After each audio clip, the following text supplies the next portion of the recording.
नमस्कार मित्रांनो, महाराष्ट्रातील मोठी बातमी जाणून घेऊया. दिवसाची पहिली बातमी अशी आहे की महाराष्ट्रात राहणाऱ्या लोकांनी मराठी शिकावे असे मुख्यमंत्री देवेंद्र फडणवीस म्हणाले. मुंबईतील मराठी भाषेच्या मुद्द्यावर महाराष्ट्राचे मुख्यमंत्री देवेंद्र फडणवीस यांनी विधानसभेत स्पष्टीकरण दिले. ते म्हणाले की महाराष्ट्र सरकारची भाषा मराठी आहे आणि येथे राहणाऱ्या लोकांनी मराठी शिकली पाहिजे. फडणवीस यांनी सरकारची भूमिका स्पष्ट आहे आणि आम्ही मराठी भाषेच्या संवर्धनासाठी वचनबद्ध आहोत यावर भर दिला. उदयनराजे भोसले म्हणाले, औरंगजेबाची कब्र पाडली पाहिजे. औरंगजेब हा एक धर्मांध, क्रूर शासक आणि या देशाचा लुटारू होता. छत्रपती शिवाजी महाराजांना त्रास देणाऱ्या आणि छत्रपती संभाजी महाराजांची निर्घृण हत्या करणाऱ्या औरंगजेबाच्या समाधीचे महाराष्ट्रात गौरव आणि पूजा केली जात आहे. त्यांना येथे बहिष्कृत केले जात आहे. हे आपल्या जखमांवर मीठ चोळण्यासारखे आहे. छत्रपती शिवाजी महाराजांचे 13वे वंशज आणि खासदार उदयनराजे भोसले यांनी साताऱ्यात माध्यमांशी बोलताना सांगितले की अशा घटना कायमच्या रोखण्यासाठी औरंगजेबाची कबर पाडली पाहिजे. मीरा रोड उड्डाणपुलाच्या उद्घाटनावरून भाजप शिवसेना संघर्ष. मीरा रोडवर बांधलेल्या 866 मीटर लांबीच्या उड्डाणपुलाच्या उद्घाटनावरून भाजप आणि शिवसेना यांच्यातील तणाव पुन्हा एकदा समोर आला आहे. या पुलाचे उद्घाटन करण्यासाठी महाराष्ट्राचे परिवहन मंत्री प्रताप सरनाईक शिवसेना आणि भाजप नेते नरेंद्र मेहता हे त्यांच्या संबंधित पक्षांच्या नेत्यांशी एकनाथ शिंदे आणि देवेंद्र फडणवीस स्पर्धा करत आहेत. हा उड्डाणपूल मीरा भाईंदर रोडवर आहे, जो सरनाईक ओवाला माजीवाडा आणि मेहता मीरा भाईंदर या विधानसभा मतदारसंघांना जोडतो. या आठवड्याच्या सुरुवातीला आमदार मेहता यांनी मुख्यमंत्री देवेंद्र फडणवीस यांच्या हस्ते उद्घाटन करण्याची इच्छा व्यक्त केली, तर आमदार सरनाईक यांनी उपमुख्यमंत्री एकनाथ शिंदे यांचे नाव आणि उद्घाटनाची तारीख जाहीर केली. मुंबई काँग्रेस कार्यालय आता कुलूपबंद राहील. संजय निरुपम यांचा दावा. शिवसेना नेते संजय निरुपम यांनी दावा केला आहे की काँग्रेसने त्यांच्या मुंबई कार्यालयाचे भाडे अनेक वर्षांपासून दिलेले नाही आणि थकबाकी लाखोमध्ये आहे. वीज बिल न भरल्यामुळे वितरकाने मीटर काढून घेतल्याचेही त्यांनी सांगितले. संजय निरुपम यांनी गेल्या वर्षी काँग्रेस सोडली आणि ते शिवसेनेत सामील झाले. संजय निरुपम यांनी एक्सवर लिहिले, मुंबई काँग्रेस कार्यालयाला अद्याप कुलूप लावलेले नाही. कार्यालयाचे भाडे वर्षानुवर्षे दिलेले नाही. थकबाकीची रक्कम 18 लाख रुपये झाली आहे. थकीत वीज बिल 5 लाख रुपयांपर्यंत पोहोचले आहे. वीज खंडित झाली होती. वितरकाने मीटर काढून घेतला होता. FYI, दक्षिण मुंबईतील वीज पुरवठादार कंपनी बेस्ट आहे, अदानी नाही. काँग्रेस अदानीवर सतत हल्ला करत असल्याने त्यांनी येथे विशेषतः नमूद केले की अदानी हा पुरवठादार नाही. कोणालाही बाहेर काढले जाणार नाही, राहुल गांधी यांनी धारावीच्या लोकांना सांगितले. लोकसभेतील विरोधी पक्षनेते राहुल गांधी यांनी मुंबईतील धारावीला भेट दिली. त्यांनी स्थानिक लोक आणि व्यावसायिकांना भेटून पुनर्विकास प्रकल्पावर प्रश्न उपस्थित केले. राहुल यांनी अदानी समूहाला देण्यात आलेल्या जबाबदारीबद्दल चिंता व्यक्त केली आणि कोणत्याही रहिवाशाला बेदखल करू नये असे सांगितले. कर्मचाऱ्यांच्या पगारासाठी एसटीला राज्य सरकारकडून 350 कोटी रुपये मिळाले. राज्य रस्ते वाहतूक एसटी महामंडळाला दरमहा सरकारकडून विविध सवलतींसाठी परतफेड मिळते. ते कर्मचाऱ्यांना पगार देते. मात्र गेल्या काही महिन्यांपासून थकबाकी न भरल्यामुळे कर्मचाऱ्यांच्या भविष्य निर्वाह निधी, ग्रॅच्युइटी, बंक कर्ज आणि इतर सर्व थकबाकी प्रलंबित असून कर्मचाऱ्यांना सध्या फक्त पगार मिळत आहेत. आता या महिन्यात राज्य सरकारने एसटीला 350 कोटी रुपये दिले आहेत. ही रक्कम मागणीपेक्षा कमी असल्याने इतर कर्मचाऱ्यांचे कर्ज पुन्हा एकदा थकीत होण्याची चिन्हे आहेत. राज्य सरकारला 993 कोटी रुपयांची आवश्यकता आहे आणि राज्य सरकारला निधी देण्यासाठी सरकारला संघर्ष करावा लागत आहे. सरकारी जमिनीचे मालकी हक्कात रूपांतर करण्यास 31 डिसेंबर पर्यंत परवानगी. राज्य सरकारने व्यापलेल्या किंवा भाडेतत्वावर घेतलेल्या सरकारी भूखंडांना वर्ग 2 वरून वर्ग 1 मालकी मध्ये रूपांतरित करण्यासाठी 31 डिसेंबर 2025 पर्यंत सवलत दिली आहे. तथापि यानंतर सरकारी भूखंड निर्धारित दरापेक्षा 6 ते 7 पट जास्त दराने मालकी हक्कात रूपांतरित करावा लागेल. महसूल आणि वन विभागाने या संदर्भात अंतिम अधिसूचना जारी केली आहे.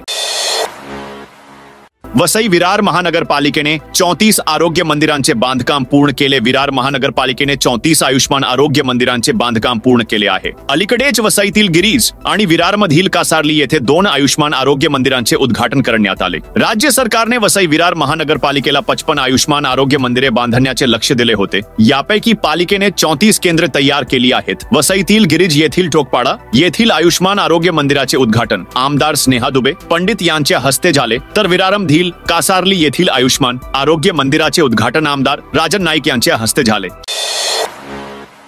श्रीकांत शिंदे 7 मार्च पासून शिवसंवाद यात्रा सुरू करणार आहेत. मुंबई महानगरपालिका निवडणुकीच्या पार्श्वभूमीवर पक्ष संघटना मजबूत करण्यासाठी शिवसेना खासदार श्रीकांत शिंदे यांच्या नेतृत्वाखाली शिवसंवादद्वारा सुरू करणार आहे. या दरम्यान ते मुंबईतील विविध लोकसभा मतदारसंघातील अधिकारी, कार्यकर्ते आणि मतदारांशी संवाद साधतील. श्रीकांत शिंदे शुक्रवारी ईशान्य मुंबई लोकसभा मतदारसंघातून या दौऱ्याला सुरुवात करतील. लोकसभा आणि विधानसभा निवडणुकीदरम्यान खासदार श्रीकांत शिंदे यांनी पक्ष कार्यकर्ते आणि मतदारांना प्रोत्साहन देण्यासाठी अनेक कार्यक्रमांचे आयोजन केले होते. लोकसभा निवडणुकीनंतर महाराष्ट्र विधानसभा निवडणुकीतही शिवसेनेला मोठे यश मिळाले, याचे हेच कारण आहे.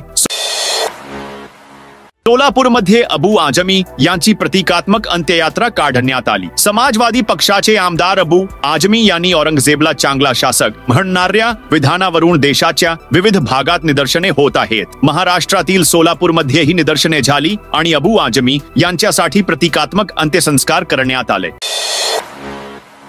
धारावी प्रकल्पाला स्थगिती देण्यास सर्वोच्च न्यायालयाने नकार दिला. धारावी पुनर्विकास प्रकल्पाच्या DRP बांधकामाला स्थगिती देण्यास सर्वोच्च न्यायालयाने मंगळवारी नकार दिला. न्यायालयाने मुंबई उच्च न्यायालयाचा निर्णय कायम ठेवत अदानी समूहाच्या बाजूने निकाल दिला. UAE स्थित सेकलिंग टेक्नॉलॉजीज कॉर्पोरेशनने दाखल केलेल्या याचिकेवर सुनावणी करताना सर्वोच्च न्यायालयाने म्हटले आहे की प्रकल्पाचे काम आधीच सुरू झाले आहे आणि काही रेल्वे क्वार्टर पाडण्यात आले आहेत.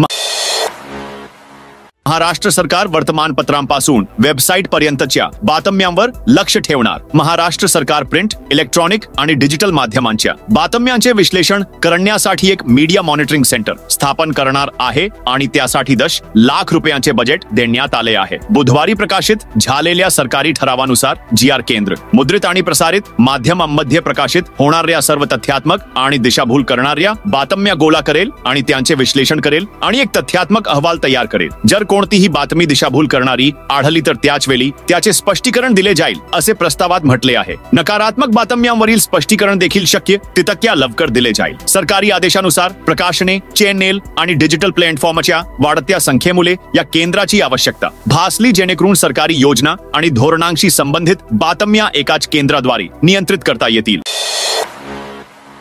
Patanjali mega food and herbal park हा संत्र्यावर प्रक्रिया करणारा आशियातील सर्वात मोठा प्लांट असेल. महाराष्ट्रातील नागपूरमधील मिहान येथे पतंजलीचा mega food and herbal park तयार आहे. रस्ते वाहतूक महामार्ग मंत्री नितीन गडकरी आणि महाराष्ट्राचे मुख्यमंत्री देवेंद्र फडणवीस रविवार 9 मार्च रोजी या प्लांटचे उद्घाटन करतील. Patanjali mega food and herbal park हा आशियातील सर्वात मोठा संत्रा प्रक्रिया प्रकल्प असेल.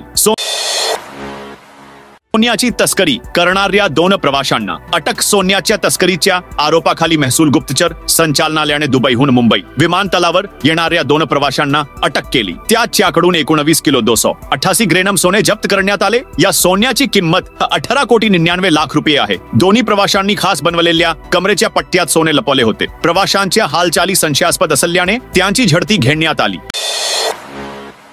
पिंपरीतील झोपडपट्टीवासियांचे सर्वेक्षण, रहिवाशांना सेवा कर देयकांचे वितरण आणि झोपडपट्टीवासियांचे सर्वेक्षण महानगरपालिकेच्या झोपडपट्टी निर्मूलन आणि पुनर्वसन विभागामार्फत महिला बचत गटांमार्फत केले जाईल. हे काम राष्ट्रीय शहरी उपजीविका अभियानांतर्गत सारथी सोनचिरैया शहरी उपजीविका केंद्राच्या महिला बचत गटांच्या प्रतिनिधींद्वारे केले जाईल.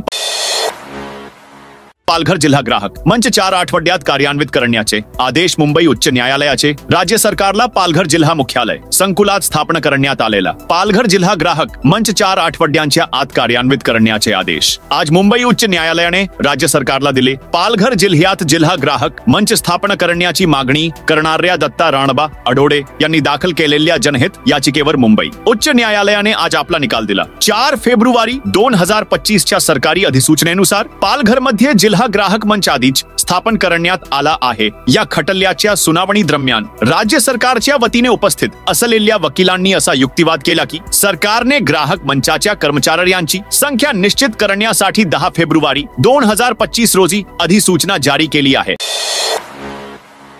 अनियंत्रित वाहनांविरुद्ध नवीन कारवाई नाशिक. शहर परिसरातील वाहतुकीची समस्या दिवसेंदिवस अधिकच गुंतागुंतीची होत असताना मध्यवर्ती बाजारपेठेत खरेदी आणि इतर कामांसाठी येणाऱ्या वाहन चालकांच्या बेशिस्तपणामुळे इतर नागरिकांनाही अडचणी येत आहेत. या पार्श्वभूमीवर वाहतूक विभागाने कुठेही पार्क केलेल्या वाहनांवर कारवाई टोईंग सुरू केली आहे. मागील कारवाईच्या तुलनेत दंड दुप्पट करण्यात आल्याने वाहन चालकांना मोठा आर्थिक भार सहन करावा लागणार आहे.